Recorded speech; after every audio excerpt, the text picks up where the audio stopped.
মা, আমার সব বন্ধুরা দীঘা ঘুরতে যাচ্ছে, আমিও চাই। কি? বন্ধুদের সঙ্গে দীঘা ঘুরতে যাবি? কোনো দীঘা ঘুরতে যাওয়া হবে না, বিয়ের পর বরের সঙ্গে যাবি। হ্যাঁ, বরের সঙ্গে আবার ঘুরতে যাওয়া? দূর।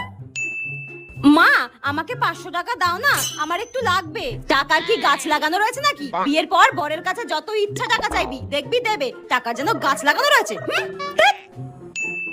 মা দেখো না, আমার এই ফোনটা খারাপ হয়ে গেছে, একটা নতুন ফোন কিনে দাও না মা। বিয়ের পর বরকে বলবি নতুন ফোন কিনে দিতে, আমরা পারবো না। এর সঙ্গে বিয়ের কি সম্পর্ক? দেখ। হ্যাঁ মা, চলো, আমি একদম রেডি। তুমি আজকে আমাকে কোন একটা ছেলে দেখে কালীঘাটে বিয়ে দিয়ে দাও। তুমি যখন সবকিছু বিয়ের পর আমাকে বরের সাথেই করতে দেবে, তাহলে আজকেই আমাকে বিয়েটা দিয়ে দাও। তোকে আজকে আমি